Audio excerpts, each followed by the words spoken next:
Hello बच्चों, I hope आप सभी अच्छे होंगे और अपना पढ़ाई कर रहे होंगे। तो आज के इस वीडियो में मैं आप लोगों को अध्याय 2 प्रश्नावली 2 के प्रश्नावली 3 के क्वेश्चंस को बताने वाला हूं। तो प्रश्नों को हल करने से पहले हम लोगों को कुछ इसमें महत्वपूर्ण बातें हैं उसको जानना जरूरी है। उसी से क्या है, ये प्रश्नावली सॉल्व होंगे। तो पहला है, यदि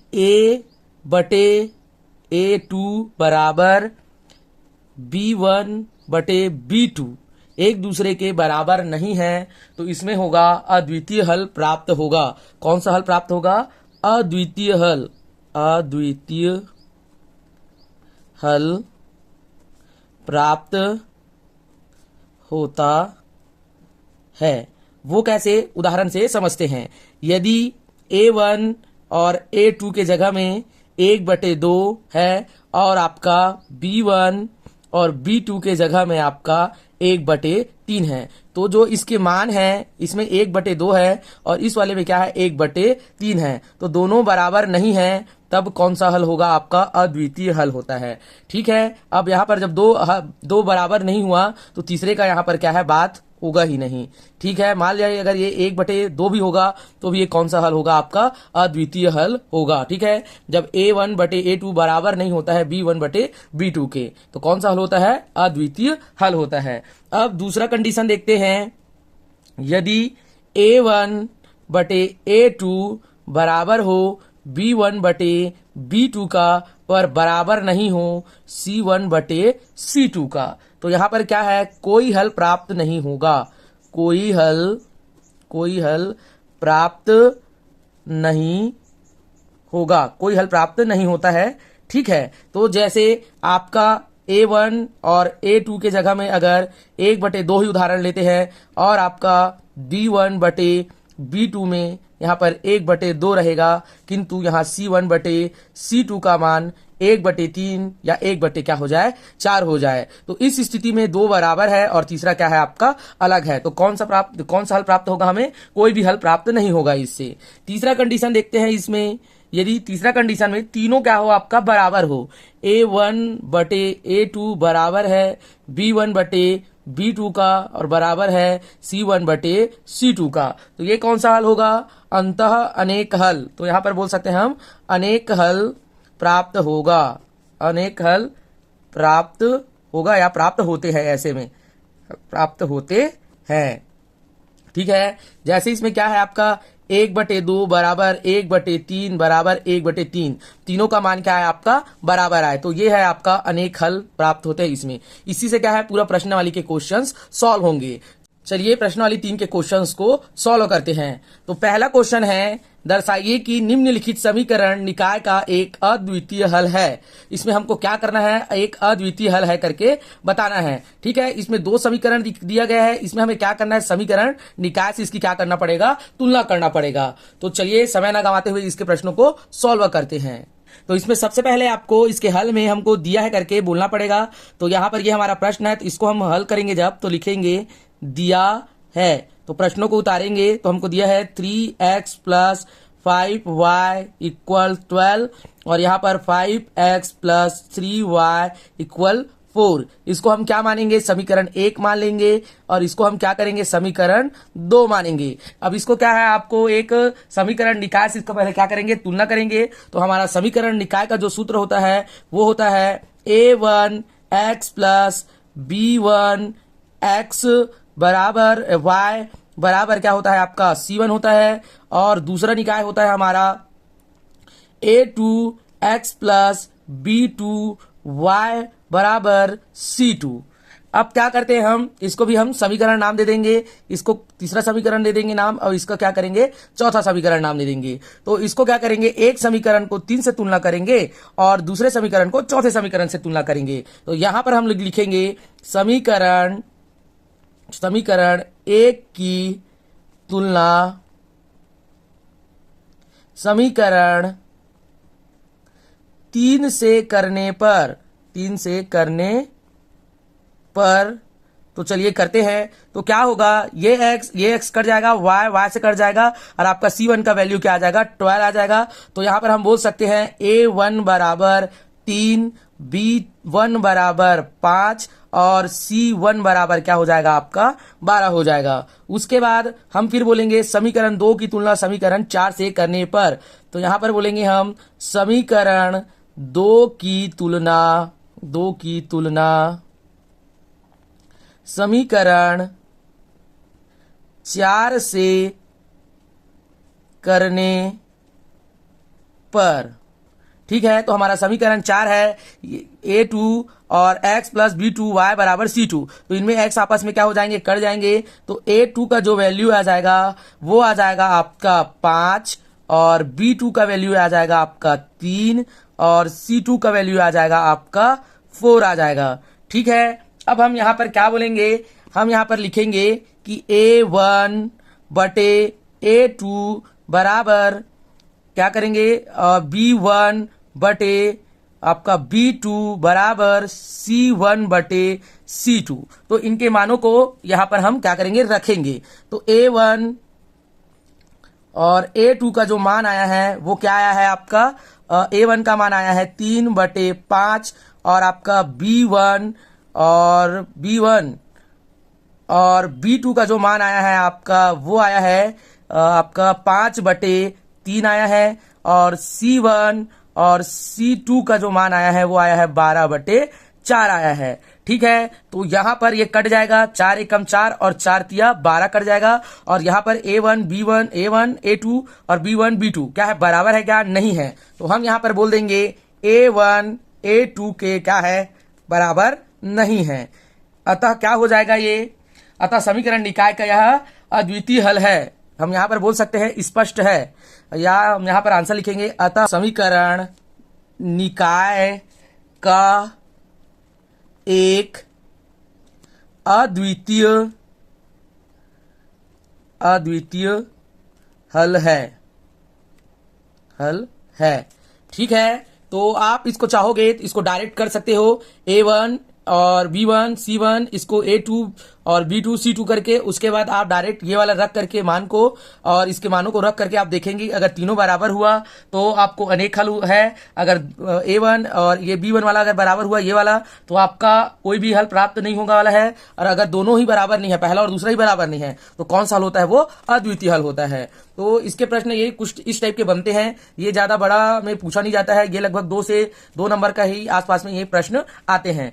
चलिए इसके दूसरे प्रश्न को देखते हैं। इसमें यह बोला है कि दर्शाइए निम्नलिखित समीकरण निकाय के अंततः अनेक हल है। मतलब अंततः अनेक हल का मतलब क्या है, मैंने आपको शुरू में ही बताया था कि अंततः अनेक हल में क्या होता है, तीनों मान आपके क्या आते हैं, बराबर आते हैं। तो ये हमको दिया गया है समीकरण, इसको हम मानेंगे 1, इसको मानेंगे 2 मानेंगे। ठीक है, तो इसको हम पेपर में आएगा तो कैसे लिखेंगे, सबसे पहले लिखेंगे दिया है, तो जब हमको समीकरण दिया है उसको लिखेंगे 2x माइनस 3y और 5, और यहां पर है दूसरा हमारा 6x माइनस 9y बराबर 15। इसको हम क्या मानेंगे, समीकरण 1, और इसको क्या मानेंगे, समीकरण 2। आप चाहोगे तो डायरेक्ट इसके मानों को रख सकते हो, और नहीं है तो आप समीकरण निकाय से इनका क्या कर सकते हो, तुलना कर सकते हो। तो चलिए मैं समीकरण निकाय से इनका क्या करता हूं, पहले तुलना करता हूं। तो यहां पर हम लिखेंगे a1 x plus b1 y बराबर C1 और A2 x plus B2 y बराबर C2। इसको हम क्या मानेंगे, समीकरण 3 मानेंगे, इसको समीकरण 4 मानेंगे। तो पिछले क्वेश्चन में जैसे बोले थे समीकरण 1 की तुलना क्या करेंगे, किससे करेंगे, समीकरण 3 से करेंगे। तो यहां पर लिखेंगे समीकरण 1 की तुलना समीकरण 3 से करने पर। तो 3 से जब तुलना करेंगे तो आपका यहां पर निकल कर आ जाएगा A1 बराबर 2 और B1 बराबर आ जाएगा आपका माइनस का 3 और C1 बराबर निकल कर आ जाएगा आपका 5। अब दूसरे समीकरण में करेंगे चौथे का तुलना, तो यहां पर लिखेंगे समीकरण 2 की तुलना समीकरण 4 से करने पर। तो यहां पर निकलेगा आपका A2 बराबर 6 निकलेगा और B2 बराबर निकलेगा माइनस का 9 और C2 बराबर निकलेगा आपका 15 निकलेगा। ठीक है, अब यहाँ पर हम क्या करेंगे, जो हमारा है सूत्र है वो है आपका A1 और A2 और B1 B2 और यहाँ पर है C1 और C2। इनमें क्या करेंगे, पहले मानों को रखेंगे। तो हमारा A1 और A2 का मान है A1 और A2 का जो मान है वो है आपका 2/6 और उसके बाद B1 और B2 का जो मान है वो है ऋण 9 और C1/C2 का जो मान है वो है 5/15। ठीक है, तो ये आपस में कट जाएंगे, 2 एकम 2 और 2 तिया क्या हो जाएगा आपका 6। यहाँ पर भी आ जाएगा, ये ऋण आपस में पहले कटेगा, 3 एकम 3 और 3 तिया 9, 5 एकम 5, 5 तिया 15। जो मान निकल करके आएगा हमारा A1/A2 बराबर 1/3 और B1/B2 का मान निकल के आएगा 1/3 और C1 और C2 निकल करके आएगा आपका 1/3। अब लिखेंगे, बताएंगे स्पष्ट है कि क्या स्पष्ट है A1 बराबर है A2 का, मतलब A1/A2 बराबर है B1/B2 का और C1 बराबर है C2 का, मतलब इनका B1/B2 बराबर है C1/C2 का। तो यहां पर बताएंगे अंतः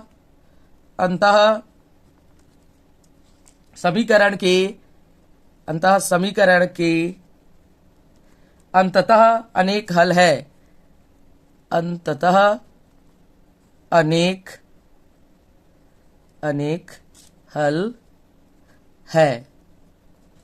तो कुछ इस प्रकार के ये सॉल्व होंगे। अगर आप चाहोगे तो आप इन मानों को, ये जो समीकरण लिखा है उनसे तुलना न करते हुए आप डायरेक्ट A1, B1 और C1 का मान को रख करके यहां पर आप देख सकते हो। ठीक है, तो इसके तीसरे प्रश्न को सॉल्व करते हैं। इसमें क्या बोला गया है, K के मान ज्ञात कीजिए जिसके लिए निम्नलिखित समीकरण निकायों का कोई भी हल ना हो। हमें क्या करना है, कोई भी हल ना हो करके K का मान निकालना है। तो चलिए इसको सॉल्व करते हैं, इसके पहले क्वेश्चन को। इसके एक क्वेश्चन को मैं बताऊंगा, बाकी आप दूसरा और तीसरा को आप लोग बनाएंगे। अगर ये नहीं बनेगा तो आप मेरे को कमेंट करिएगा, मैं इसका भी आंसर आप लोगों को बताऊंगा। ठीक है, तो इसका एक क्वेश्चन बताऊंगा तो वैसे आपको सारे क्वेश्चन इसके बन जाएंगे। तो चलिए इसको सॉल्व करते हैं। इसमें हम क्या करेंगे, सबसे पहले दिया है लिखेंगे और जो प्रश्न है उसी को लिखेंगे, 8x + 5y = 9। दूसरा समीकरण है kx + 10y = 15। इसको हम क्या मानेंगे, समीकरण 1 मानेंगे। इसको हम क्या मानेंगे, समीकरण 2 मानेंगे। ठीक है, यहां पर मैं डायरेक्ट रख सकता हूं मान, A1 = 8, B1 = 5 और C1 = 9 करके। ठीक है, तो ऐसा ना करते हुए मैं इसको समीकरण निकाय से क्या करूंगा, तुलना करूंगा। तो किससे तुलना करते हैं, हम तुलना करते हैं A1x + B1y = 9 से और A2x + B2y और यहाँ पर C2 से। यहाँ पर हमारा क्या आएगा, C1 आएगा। ठीक है, तो यहाँ पर हम बोलेंगे समीकरण 1 की तुलना हम किससे करते हैं, समीकरण 3 से करते हैं और समीकरण 2 की तुलना किससे करते हैं, 4 से करते हैं। तो यहाँ पर लिखेंगे हम समीकरण 1 की तुलना समीकरण 3 से करने पर। तो चलिए समीकरण 3 से करते हैं। तो यहां पर A1 का मान क्या आ जाएगा, आपका 8 आ जाएगा। B1 का मान क्या आ जाएगा, आपका 5 आ जाएगा और C1 का मान क्या आ जाएगा, आपका 9 आ जाएगा। हम लिखेंगे दूसरा, समीकरण 2 की तुलना समीकरण 4 से करने पर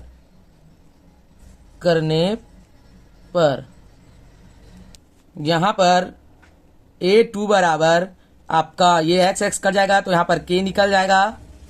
A2 बराबर k निकल जाएगा। k निकल जाएगा क्यों, क्योंकि ये x और ये x आपस में क्या हो गए, कट गए, तो यहाँ पर सिर्फ बचा k। ठीक है, और B2 का जो मान आएगा वो आया आपका 10 और C2 का जो मान आया वो आया आपका 15 आया। अब हमको प्रश्न में क्या बोला है, प्रश्न में बोला है निकाय का कोई भी हल नहीं है। तब हम यहाँ पर लिख सकते हैं प्रश्नानुसार करके। अगर नहीं लिखना चाहते तो सीधा डायरेक्ट लिख सकते हैं इसको। तो हम यहाँ पर लिखेंगे प्रश्नानुसार। प्रश्न में क्या बोला है, समीकरण निकाय का समीकरण निकाय का कोई